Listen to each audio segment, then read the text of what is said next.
Real estate is about freedom, choice freedom, time freedom, and money freedom, and the impact you can make with that freedom. But it doesn't come without cost. Your freedom takes work. That's why Neil Timmins brings together the tools you need to build your real estate legacy, from tips and tricks to interviews with industry titans. It's all here in one place. Real Grit. Let's get to it. What if I told you you can make 20 times the return of a single family fix and flip on your next big deal? Well, it's actually possible. It's possible inside the world of commercial real estate. Say, I'm inviting you to this free challenge. It starts August 15th. It's totally free. It's a 5-day challenge where I'm going to take you and deep dive into the world of commercial real estate, more specifically, capital multiplier properties, what that is, how we identify them. I'm going to show you how to identify them, how to evaluate them, and how to lock them up risk-free. I'm going to give you all the paperwork to do it. It's totally free. You can sign up to join us at www.20xprofitchallenge.com/real grit. That's www.20xprofitchallenge.com/real grit. And I'll see you in the challenge. Jesus Toledo, I'm excited you're here, man. Good to see you. Good to see you, man. It's been a while. It's been a few years since, I know we've spoken, but it's been a few years probably since we've seen one another. Yeah. Yes, it's been a while. Yeah. Well, good. Well, hey, all of us have a different background. We all came from different places and entered and touched in real estate in a different capacity. What was your entry point? How did you first get started in real estate? Great question, man. And it's been a journey, man. Honestly, yeah. I came to the United States 10 years ago, and I had my businesses in my country where I came from, Chile. And so I was doing those businesses. I just wanted to grow, and I started networking, and I reread the Rich Dad Poor Dad book. Yeah. And that led me to finding out about a local RIA event. Yeah. Went there. I said, hey, this is what I want to do. I brought my partner in, Felipe. Yeah. I dragged him into the event, basically. So, hey, let's do it. This is going to be good. And we went there. We saw the opportunities in real estate, and it was pretty much in line with what we wanted to do, build wealth and have a really profitable business too. Yeah. And your entry point to buying your very first property, what year was that you buy your first one? 20, I think it was 2018. 2018. Okay. Yes. So either late 2017 or early 2018. So you were here for a number of years though, where that's where I was going. You were here for darn near 5 years in the States before you actually got into I had my business. I had an online business. And it was good. It was good business. It wasn't great. I wanted more. And that's how I took my time to really learn, get used to it, and start doing things. What had you moved to the United States? Why'd you come here? I had my visa, and I just want to take opportunity. Right. My mom has been living here for many, many years. So I always come in the summers, be here. I love Miami. Yeah.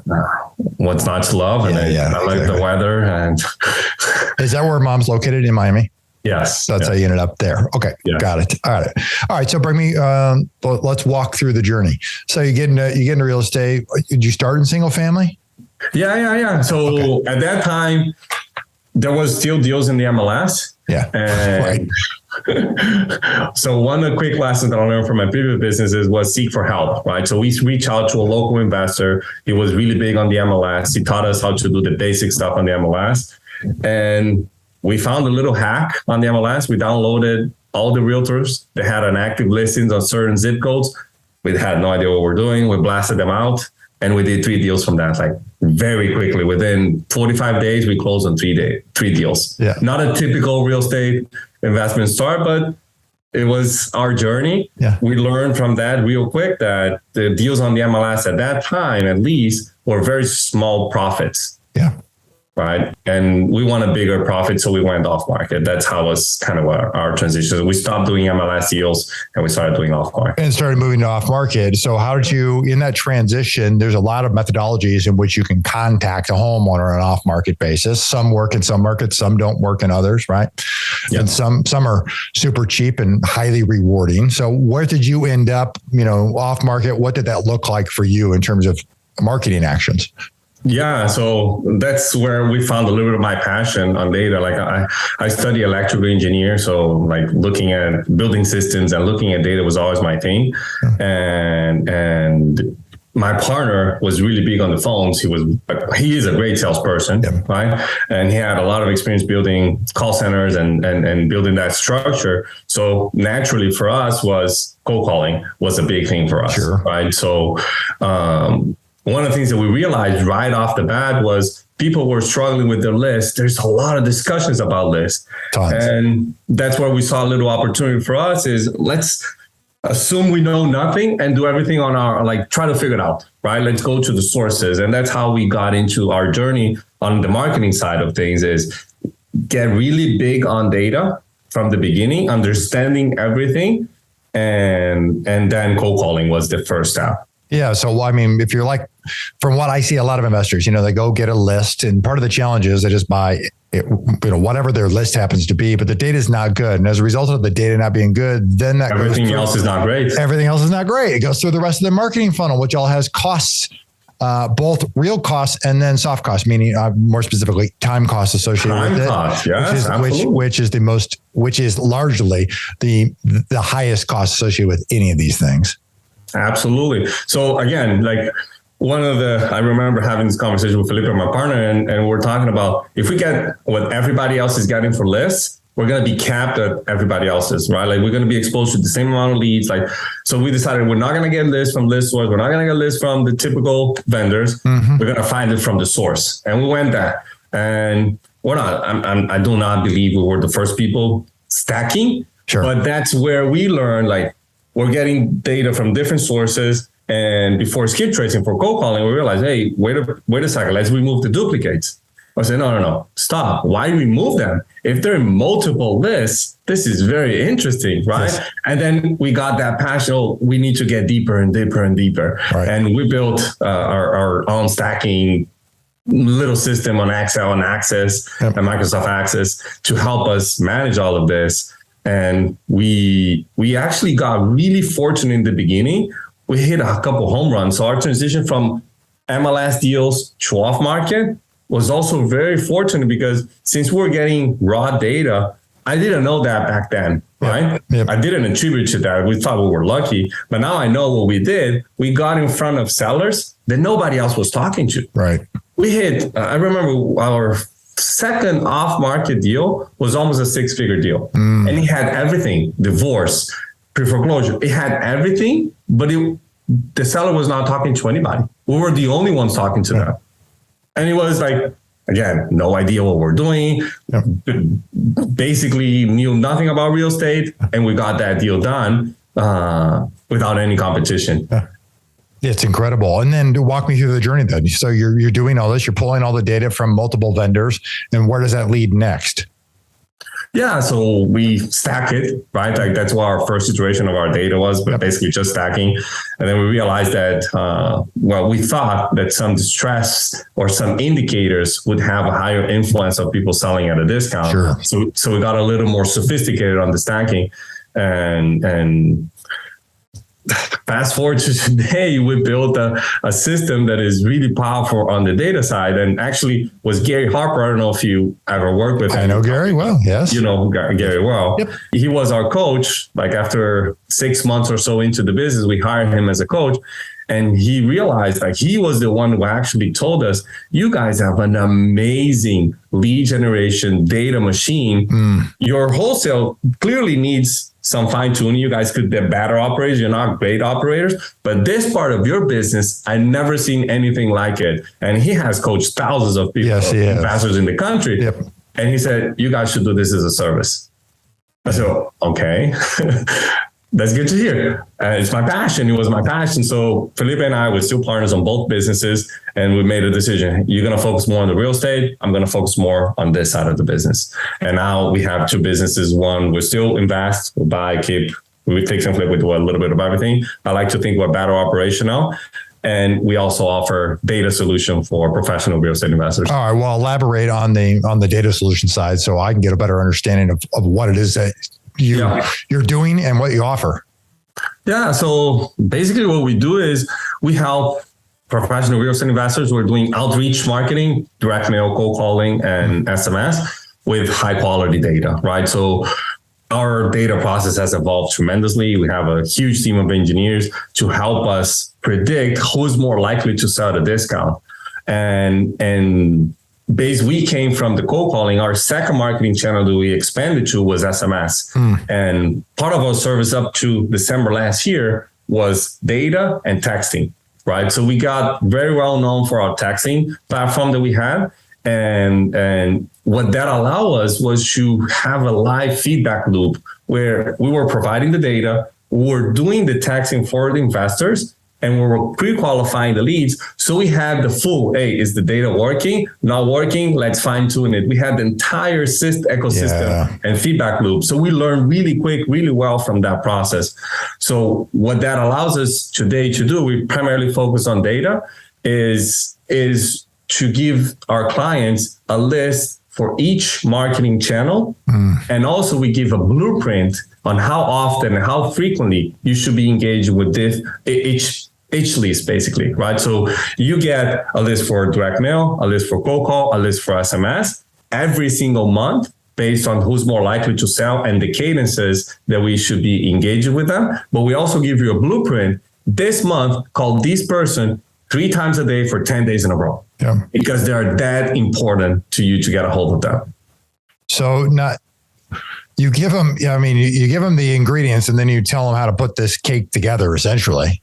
It's basically, So we don't execute on any other marketing, right? We primarily do, this is your list, this is how you approach it, and we give them support or guidance how to execute on it. You're the outsourced marketing arm for what to do, how to do it, and it's up to them just to execute. Yeah. A couple of clients have called us like an extension of their marketing department, like a fractional CMO. Like we had quarterly meetings with them, review the KPIs, and actually we leverage a lot of the data they're giving us back as feedback to improve the data as well. Like if actually a part of our process when we start working with a new client, we do what we call a reverse buy box, which is basically taking all the deals that they've done and reverse engineer them. So we're focusing on the 80-20. Where's the 20% of properties? What did they have in common that generated the 80% of revenue? Let's zone in there, right? And that's a really powerful process. You leverage your time considerably. 100%. Tell me, there are different lists for different marketing channels. Have you been able to identify that people respond differently, and as such, you create a different list based on the characteristics of that person's circumstance, so that they'd fall on an SMS, a cold call, or a mail piece? Or is it largely just you're putting them into a marketing process, so each month it may just fall in a different category of what action to take? That's a great question. So we segment our data in 3 tiers, basically, right? We call 3 tiers, and the top tier is the most urgent people who are more likely to start a discount and they have some level of urgency. On those leads, we send them on the 3 lists at the same time. Got it. So if you're doing direct mail, cold call, and SMS, that very small part of your top of your list is going to be repeated, but it's on purpose, right? Everybody else is either going to be on a 60-day cycle or a 90-day cycle, depending on how likely they are to start a discount and the level of urgency that they have. Are you just in houses only? You not non-commercial data, right? You're just single family houses. Primarily what we do. Our algorithm is built to that. We can help with land. But most people who are doing either multifamily or land, they want nationwide data, right? They want or larger data sets. We have the data for the entire country, and that's how we process. But our algorithm is tailored for specific markets, right? So we customize. Well, this is something that we learned over the years is in one market, tax delinquency may be better indicator to sell than an absentee owner. In another market, it could be completely different, right? So we analyze each market independently to generate the best list for that person on that market. So what I hear you saying is your algorithm is based market specific, and as such, you're best serving people who marketing to houses in market specific areas versus somebody who's going to go market nationwide for something. Yes. Because the algorithms just isn't going to work as well. Okay. Yeah. I got you. I can only imagine the transition, and you've done baby steps to be able, you had to do it over a period of time, but the transition from, house investor to, you're running a data company and pulling a whole bunch of things in, the transition to grow, to build employees out, to how to communicate. As a business owner, what was the most challenging part of that transition? Well, definitely growing the team. I think it's the biggest challenge. I would say it's two things. One is not having a gold medal talent, right? Like when we started offering our services, we realized like our lead gen process was really good, but we tried to do too much. We tried to do the data, we tried to do the texting, we tried to do cold calling as a service. And we did it really well, 2 out of those 3, right? And with the changes in the regulation and the texting, we decided to stop doing texting and really focus on data. And since we did that, having that mentality, this is our gold medal talent. All we do is data. It has helped us tremendously. Like all of our efforts are focused now just on data. And growing a team is never easy, man. Like working with multiple coaches to help us elevate our level, be better leaders. It's the toughest part of any business. I suspect you probably employ people both stateside here in the US and then Central America. We're all remote. Everybody's remote. Well, actually, we had an office for our wholesale operation here in Miami. We shut it down when COVID hit. And since then, we've been remote.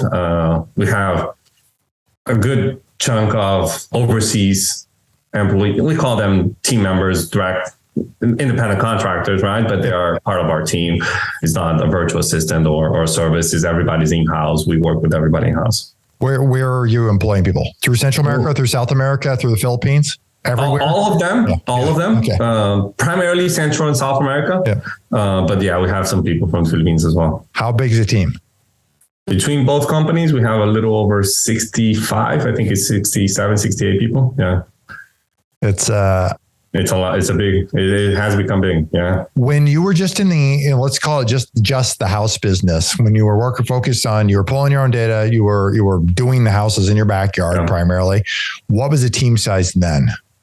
Yeah, we always had a big team of cold callers, right? It's like at any given time we'll have 7, 8, 10 cold callers. I think the highest we've been is 20. And we had a team of texters. So, and a lot of people with the data, right? Even when we were doing wholesale, we had a bunch of virtual assistant or team members that were going after data to nurture our own data, right? Like before we offer it as a service. So it's always been a larger team than a normal operation. Right. But at the same point, we've been really good at leveraging the remote, and it hasn't been like, we could be leaner, but it wasn't that big either. Yeah. So I would say when we were doing just wholesale, we're at 12, 15. Okay. Full-time, maybe 20. Got it.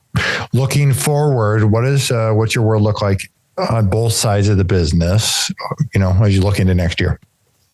My roadmap? What are my goals? Yeah. What's it look like? Yeah, data. Our data company is doing really well. We're working with like some of the biggest investors in the country. We're part of the Collective Genius, great mastermind. I don't know if you've been there. It's just great. And we're being very fortunate to work with them because it's like an opportunity to learn and serve at the same time. Sure. We want to continue growing on that side. Like we want to continue working with professional real estate investors. That's like our ultimate goal for 80/20. We have a lot of room to grow. In our wholesale operation, we want to continue building wealth. Like one of the things that we've done in the last couple of years primarily is keep a lot of rentals strategically, right? Miami is not like a super rental, like it's not known for being a rental market. But there are some pockets, there's a lot of appreciation. There are some really good deals that we've been able to keep, and that's what we want to continue doing. Yeah, no, that's great. Let's move this. I want to move on to the final segment, what I call 4-4 impact. Your favorite quote: by failing to prepare, you are preparing to fail. Ben Franklin said it. What about that resonates most with you? I'm the kind of person who likes to live a lot in the present, in the moment. And I realized through the years that by not having a clear goal, not having a good plan, it has failed me as a business owner multiple times. So I try to keep that very present. And I don't remember who introduced me to that quote. And it was absolutely, that has been the story of my life until that point. Yeah. And now we're very conscious about it. Yes. What do you think holds most investors back from hitting their personal next level? Oof. I think understanding their talents and outsourcing the things they're not great at. I would say that that's a lesson that I learned maybe 3-4 years ago, maybe a year into the business. I thought we were in the marketing business, right? And that's hence how we created a great data and marketing solution. Right. But what I realized is the most successful investors, they focus on sales. If they have a really good sales operation, they can outsource the marketing. They can buy leads. They don't need even to do outreach marketing, right? They can outsource a lot of things from their business. As long as they have a really strong sales team or background, that's going to help them tremendously. Yeah. Outside of real estate, what are you most passionate about? Outside of real estate? Yeah. I love data. I love systems. I like to think my super talent is looking at a process, looking at something and finding a better way to do it. I love that. And that's one of the things that I love about data, because it never ends. Like every time we look at a part of our algorithm or a reason why we did something, there's always a way to do it better. Yeah. And we're constantly improving. So I love that concept of that. And I think it very much in line with that. Personal development, it's something that since I got into real estate, I started reading again, and it got me into this path of growth, abundance mindset. It has been great. Like I'm really passionate about personal development. Is actually one of the values that we have now for people who we bring into the team. We have to have that mindset. Yeah. What's your favorite way to make an impact in the community? Oof, great question, man. It's funny because it wasn't until maybe 2-3 quarters ago that we haven't implemented this. We implemented in our company what we call impact moments. It was inspired by another CG member. They had this. So every quarter we take a big portion of our profits. Half of it goes as profit share to our entire team, and the other half goes to a charity or an organization or a cause that the team votes to us to support. Wow. Last quarter was the children's in Colombia. So our team in Colombia proposed that a cause. Everybody votes, so everybody can propose a cause. It's majority. It's not imposed by anything. The team chooses where we assign. Yep. I didn't go, but all of our Colombian team members, they went to there. They participated in a whole day with them. And we also made a sizable donation to that organization. So I don't know. It's been like incredible, very, very fulfilling to be part of that and learn and implement. And I don't know, it just feels better when you give back. So how has, as a result of implementing that, how has your culture changed? It's really good. It's a great question. Like people are more motivated to, if we win, not only they get a little bit of profit shares back, but we also help more. And I've seen when we first thought about this, we thought people were going to think about them. And what we realized is now they're thinking, how can we help them? Because they're constantly thinking about causes they're proposing. And once we vote, everybody commits to that cause. So that's our goal. Well, the better we do, the more we can help that particular cause. Yeah. Incredible. Well, that's tremendous to be able to implement. I can see how it would dramatically shift a culture and allow somebody to give thought to how we can impact other people. It's part of our recruiting process now. Like having in our job ads, like we're a culture of giving back. If you relate to this, and we've been attracting more and more people who look forward to help others. Right. Yeah. And it's a great, I don't know. It's an overall, like it's a selfish giving in a way, right? It brings us a lot of benefits from just having the right culture and all the things. And on top of that, we're helping other people. And I want to mention the person that got inspired me. It's Matt Oviak. He's from Utah, big investor, great guy. He shared this in one presentation at CG, and it just got us inspired to do it. I always felt that like the need, we're always making donations, right? Like we always do, but it wasn't intentional. And he gave us that guideline on how to make it intentional and get all your team around it. And it was beautiful. That's great, man. Hey, Jesus, I really appreciate you taking the time to connect and be on here. You've got an amazing story. I've known you for years now. And so to see you come and then go as deep as you have on the data side is tremendous. And I know the impact you're making in investors' lives and how it can I mean, it all starts there. You get really good data. So many other things just fall into place. And before you know it, you're buying houses that you're like, I never thought I have no idea how I would have ever gotten to this person had we not had the data, the name and the number and everything you need to be able to get to that person. So it's great. If somebody wants to find you, they want to follow you, they want to connect, they want to learn more about data and the services you provide, what should they do? Where should they go? Yeah, the best way is visit us on our website, 8020rei.com. If they mention that it came from you, they can get a 20% off in the onboarding fee. And that's the best way to reach out to learn more about services. I'm on Facebook, on Instagram. I'm not super active, but I'm always there, always watching. Not like a person who likes to post a lot, but I'm there. Good. If you reach out to me, you can 8020rei.com. Yes. We'll make sure we get the link in the show notes below, and then mention Real Grit. Just mention the podcast, and it sounds like Jesus will take care of you. Absolutely. Yeah. You're getting a special 20% off. Not everybody gets it. Save some money in your pocket. I appreciate you doing that for the audience. Thanks again, Jesus. I appreciate you. Oh, man. It was an honor. Great talking to you again. Likewise. And look forward to seeing you in person, man. Thank you. Sounds good. You bet. For everybody here, Real Grit. I'm Neil Timmins, reminding you that real estate requires real grit. See you next time. What if I told you you can make 20 times the return of a single family fix and flip on your next big deal? Well, it's actually possible. It's possible inside the world of commercial real estate. Say, I'm inviting you to this free challenge. It starts August 15th. It's totally free. It's a 5-day challenge where I'm going to take you and deep dive into the world of commercial real estate, more specifically, capital multiplier properties, what that is, how we identify them. I'm going to show you how to identify them, how to evaluate them, and how to lock them up risk-free. I'm going to give you all the paperwork to do it. It's totally free. You can sign up to join us at www.20xprofitchallenge.com/real grit. That's www.20xprofitchallenge.com/real grit. And I'll see you in the challenge. If you like our content and want more, you can access it at realgritpodcast.com. You hear it guest after guest. Instinctively, you already know it. But let me call it out. The most expensive action is inaction. The real estate market is full of opportunities. You just need to uncover them. You can build a business that lasts for years, makes monumental impact in the lives of those that you love. It's not just about business, but about the freedom you get because of it. Have you ever heard the saying, if you want to go fast, go alone. If you want to go far, go together. I believe that partnering is essential. In fact, I partner with hardworking investors all the time. The point is that you can get a lot further with the right partner. Let me say it again, the right partner. If you've ever thought about partnering with anyone, or if you have a partner now, I encourage you to download my free Partner and Profit Guide, which includes the top 5 must-answer questions to evaluate a profitable partnership.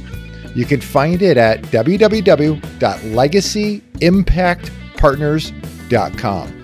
I'll see you in the next episode.